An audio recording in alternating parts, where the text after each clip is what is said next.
I really didn't want to go to jiu-jitsu tonight. Last few times that I've rolled, I have sustained some significant injury in my neck or my shoulder, or arthritis in my hands so bad I can barely write. And so I didn't even go last week, just because I had this phobia of I'm going to get hurt. And, I have a wife to take care of. I have kids to feed, family to pay for, house to pay for.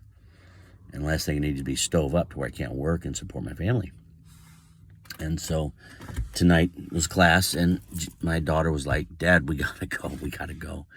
So I went a little early, and I sat down with my instructor, and I simply asked him, I said, how do you get over, I said, the last few times I've rolled, I had moderate to significant injury in my neck or a shoulder, and I said, been really struggling with facing that. I said, how do you overcome that phobia? And he started laughing. He goes, same exact thing happened to me when I was blue belt. And he said, I was invested, but not enough that I could have quit. He said, but you're just going to have to figure out a way to temper yourself, but keep going.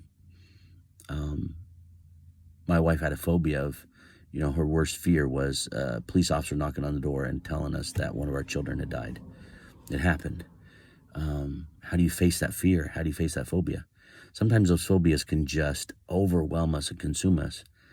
But you got to find a pathway forward. You have to find a way to adjust and keep moving, because otherwise you're going to get so frozen in fear that you're going to be immovable and broken, and you'll never heal, you'll never grow, you'll never be or do what you desire and what you need to do and desire.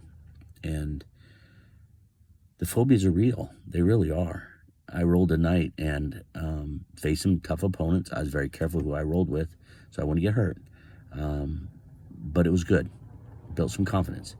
And sometimes those phobias are real, but it's okay. You'll be all right.